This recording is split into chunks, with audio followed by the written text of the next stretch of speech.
Hello, ladies and jelly spoons. Welcome to the Game Dojo and 24K movies, TV shows, and video game reviews. The place where our viewpoint is never paid for. We're not sponsored. Twinkies, Little Debbie's.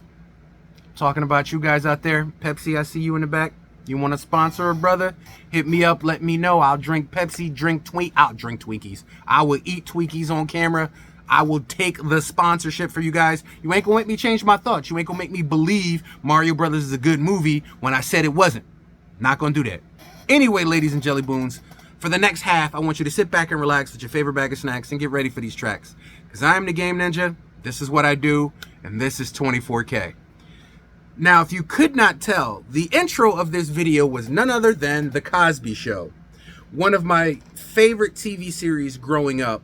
I would have to say Bill Cosby was a surrogate dad to millions of people and children growing up. No matter the response, no matter the controversy, no matter everything that is said, done, put in, and shown out, I can appreciate the art and not the artist. We can separate the two.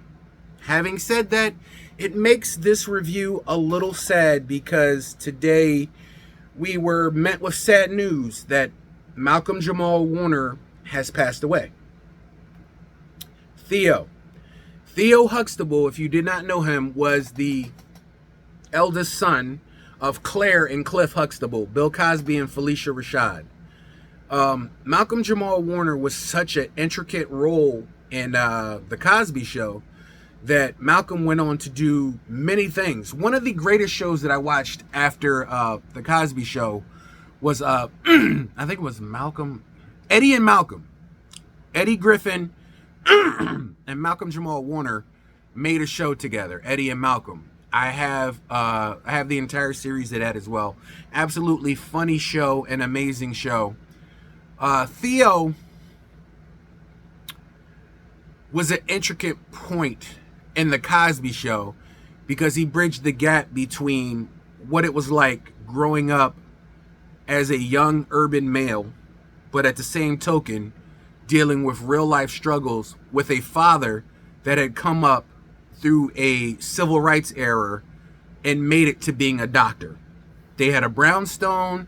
It was actually one of the first TV series where you saw a well-off to-do black family that was successful both in parenting, in life, and in dealing with situations. Having said that, the show had a ton of comedy in it. Bill being one of the funniest actors in the show. Felicia Rashad also, her comedic timing is amazing. You also had the young Keisha Knight Plummer, who was Rudy in the show. Rudy was amazing. Later on, Olivia came in, played by Raven Simone. You also had Denise Huxtable and Sandra. Denise being played by, what is her name? She's married to Lenny Kravitz. Lisa Bonet. Lisa Bonet was Denise. We really didn't see too much of Sandra until later on, and then she came in there. And had episodes. But the main meat of the family was Cliff, Claire, Denise. I'm forgetting Tempest Bledsoe. What was her name in the show? Rudy, Denise, Theo, Claire, Cliff. What was the middle sister? Vanessa. Oh my God, Tempest Bledsoe. See, I even got your real name correct. I just forgot your name in the show. Okay, so they were the dynamics in there. I forgot Vanessa. They were the dynamics of the family structure in the show that we watched for years. The show was wildly successful, and it didn't just germinate with black culture in urban areas. It crossed over into an area of television that nobody ever predicted to be one of the highest rated shows of all time, and definitely worth it. Every single last episode was a great time that tackled so many things. Musical talents, skits, drama. It was an amazing series and an amazing time to learn and understand the teenage mindset, the parents' mindset, because they weren't afraid to be actual parents to their children in this show, and the children just drove the parents crazy. And that was a part of it that made this show just what it was in worth and volumes. Because Malcolm Jamal Warner has passed away, and it hurts. This one hurts. That one really hurts. He was 54. I won't talk about his death, though. I'll talk about his life. I would say, offhand, I'll pick 5 of my favorite Theo moments, Theo Huxtible moments. Number 1, with a bang, say it with me. I know all of you have it on your mind if you was a Cosby Show fan. The Gordon Gartrell. There was a fancy dress shirt, the Gordon Gartrell, that Theo wanted. And his sister Denise said, well, I can make that for you, for his date. He was going out on a date. And he put all his love and trust in Denise, who all the time, I say she overreached. That was Denise's main avenue. She overreached. I give her credit for trying, but she made him a Gordon Gartrell, and it was a Gordon Gartrell. But the funny part is she hands it to him in a box, and then she wants Vanessa to sit in the room because she automatically knows he's going to go off when he sees it. And he paid her money for this. So when he comes back, Denise! One sleeve is all the way down past his wrist. The other sleeve is up here like a short sleeve shirt. He's got one collar that hangs down to the front and another collar going over his shoulder. He's got one pocket where his chest is and another pocket where his stomach is. And she has the nerve to look at him and says, you didn't like it? He's like, ask me again, Denise. He's like, well, maybe it looks better if you tuck it in. He's like, it's tucked into my socks.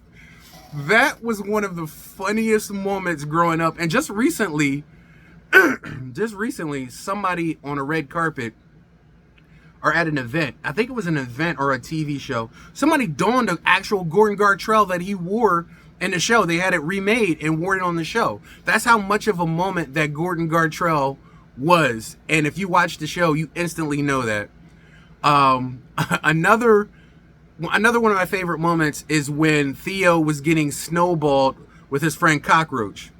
Cockroach, if you don't know, is Cole off of Martin. So if you ever watch Martin, Cole, he was Cockroach in the Cosby Show. Yes. And they were being hammered with snowballs. So the dad, Bill Cosby, got angry and opened the door and yelled so that no snowballs would be thrown at him because he delivered most of them and he knows their parents. So they didn't do anything. So he told them they could go out. They're safe. And as he turned around to tell his sons, well, his son and Cockroach, they can go out, he was hit by a bunch of snowballs in the back while Theo and Cockroach snickered and laughed. So he went to the back of the house, gathered snowballs in a trash can lid like a shield, opened the door and says, now you're going to get it, and walks out into the street throwing snowballs at the kid. That was a great moment. Great moment.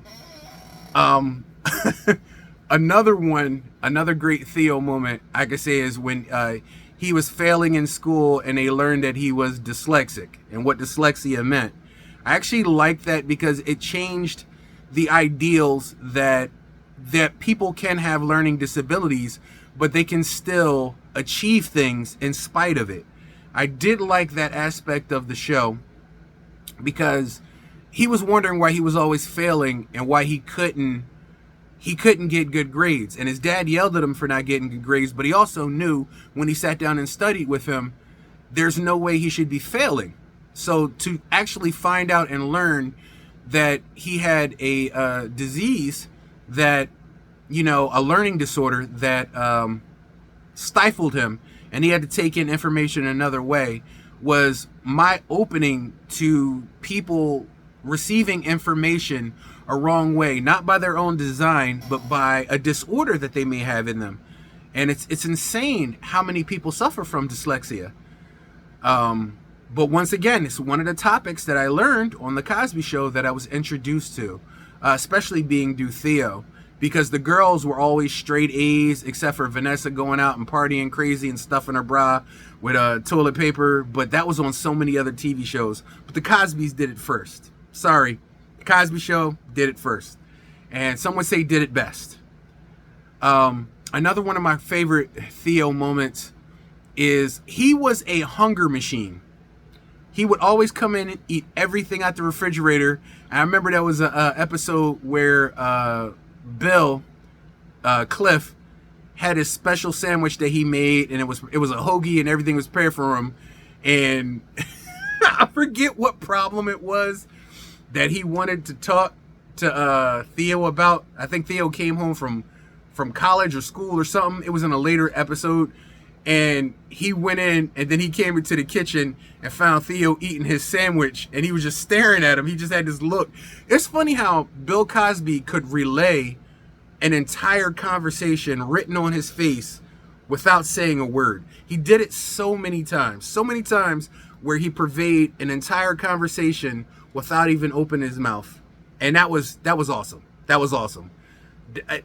Very few people have the ability to act with that kind of dramatic flair, where you can speak, say, and purvey entire conversations with just your face. Amazing. Wonderful. But anyway, I would say one of my most favorite movie moments with Theo, besides the ones that I've named, I have so many damn moments.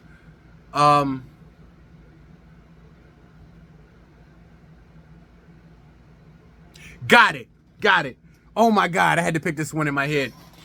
There was one where Theo wanted to drop out of school and just get a job because he thought, I can just survive like that. And Cliff was teaching him the value of money. So he sat down with Theo on the couch and gave him some money in his hands. And he was just like, so tell me, how are you going to survive on this? And he pulled out housing, he pulled out car, gas, clothes, bills, even taking a girl out. And the last dollar was out of his hand. And then Bill was just like, so how do you feel? And he was like, I broke even. I feel like everything is good. And he was like, you haven't eaten yet. So he pointed out that he didn't have enough money to eat and his whole thought process. And I love the way comedy showed you a lesson in the episodes. And that was amazing because every kid was on a different spectrum of learning and age and progression. So you got Denise and boys, you got Theo and girls who call girls burgers, which I'm not even going to go into that, why they was calling girls burgers. And what was Vanessa was okay with being called a burger until Denise said, you don't find that offensive? And she was like, no, I think it's cute. And then Denise was like, a burger is a piece of meat. And then she was like, hey, you guys are disgusting. There are so many interactions between the Cosby kids that go on without the parents that is a whole other show wrapped in this show. And it's amazing. It's wonderful. Even Rudy, the youngest Cosby member, had stuff going on. That kid to this day will always be Bud because Rudy named him Bud. Always be Bud because Rudy named him Bud. I've seen him in other movies. I've seen him as an adult, but he will always be Bud. Matter of fact, one of my other favorite TV shows, Psych, they did a whole episode where they were trying to save somebody with sorority girls, and Sean told everybody in the party that Gus he played Bud on the Cosby Show, and they all knew him as Bud. It was hilarious. There are so many bits and pieces from the Cosby Show that were life-changing, life-altering, and just consuming. Every episode of the Cosby Show that I watched, and I watched them all, and every season they changed the intro. I showed you the original intro, but every season they changed the intro, changed sometimes different characters and different people came in and out as real life and real events changed some of the characters' lives, but that core was always there. It showed values. It showed how a family operates. It also showed that your beginning circumstances doesn't always have to define your ending circumstances. And watching Cliff, a successful doctor, and his wife, Claire, an attorney, tackle life with their kids, their hard-headed kids, their crazy kids. It was something that we all could relate to. The togetherness, the eating dinner as a family at the table, the big Thanksgiving shows, the Halloween shows, the ones where they sung on the stairs for people's birthday, the grandpa coming over and talking about grandpa and dealing with, it was just a huge culture shock for a lot of people to see, because you had people who did not have a view of black life and black culture. They finally had a view into a family of what it was like in a black successful household. You also had black households to look at something to aspire to and enjoy. And then for those who didn't have the parents to parent them or were around all the time and they were latchkey kids, they were the surrogate family that we always wanted to be. Jim Carrey quoted this in The Cable Guy. He said, "I'm the bastard son of Claire Huxtible." He said it best because so many of us felt like Cosby kids. I think that was the reason why The Big Betrayal felt so horrible when Cosby was going through his trial, when he was being accused of these horrible things. I believe that's what hurt the most, is that most of us had seen him in such a wholesome manner and grew up with him with that image. But a lot of times we forget these people are human beings. They have faults. They have bad decisions. They have sometimes bad breath. Their shit stinks. They go to the bathroom. Yes, we see them on TV and they are something to aspire to. But remember, you're talking about the art that they make and the artist. Sometimes you have to be able to separate the two. The art gave us something, even if the artist was not held on to the highest of standards. Now, I'm not going to speak on Bill Cosby on whether or not he is guilty or innocent. I have no heaven or hell to put the man in. I am not a judge of anybody, and I do not judge him. I still love The Cosby Show. I still love what it is. I still think he's a funny individual. I still enjoy the artwork that the artist made. And I would say more in the 2020s, we're learning more about the people we grew up watching not being perfect people. And I got to a point where I'm not going to stop watching everything that I grew up on. I'm not going to start hating everything that I watched as a kid or listened to on the radio. I can separate the art from the artist. And I can enjoy separates. Do you get it? If that show was toxic that they worked on and the environment was horrible and horrible things happened to them, I may not be so keen to be on the show, but I still have respect for the artist. If the artist is a low-down, filthy scumbucket, but the artwork was amazing and changed my life, I'm not going to stop watching the artwork because it influenced my life. It still did what it was intended to do, regardless of the artist. So you have to be able to separate the two to understand. You can love the art and not the artist, or you can love the artist and not the art. It doesn't change who you are as a person, and it shouldn't influence you as a person. Remember that. The right to be happy resides in you. You are your star player. You are number one. You are your team. Always take care of your star player. Number one, that's you. The Cosby Show, without question, is a platinum TV series. 100% platinum. 100%. Every episode, platinum. Until the very end, platinum. And if you want to bring in a different world and the spinoffs that they had from them, I love the spinoffs and I have a different world as well. Even after Denise left A Different World, I still watched it. Matter of fact, Whitley and Dwayne Wayne, that's something I coveted growing up, learning about relationships between Whitley and Dwayne Wayne. That's when I got my first look at Marissa Tomei, even though she was in the Cosby Show too. I love how they interchanged and fed off of each other. Even without Denise being there, it still influenced my life, and it still does. I saw Dwayne Wayne in so many things, and I still called him Dwayne Wayne, even though I know his name is Kadeem Hardison. But The Cosby Show is definitely one of the greatest shows ever invented. It still is. It stands the test of time. And nothing that happened with any of the people in the show, the characters in real life, the artist, influenced my decision on watching it pulling it out and watching it, putting in a DVD player and watching it, and laughing my ass off. Because the 6 inches in front of your face is what you deal with in life. You choose how those 6 inches influence you. You can let it destroy you and implode you when it didn't create you, or you can let it build you up, shape you, and you can build on it to stand higher. Till next time, I'm your boy, the Game Ninja, the Cosby Show, and I am going to take a moment of silence for Theo Huxtible, the late, great Malcolm Jamal Warner. Yeah. I'm going to feel this one. Malcolm Jamal Warner, you will be missed.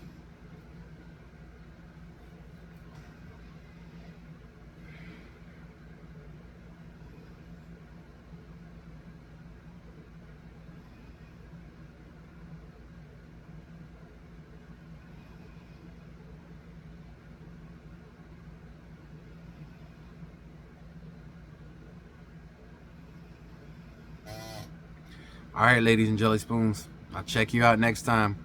Hopefully you're with a happier, loftier heart. Till next time, thank you for joining 24K. I'll see you guys next time.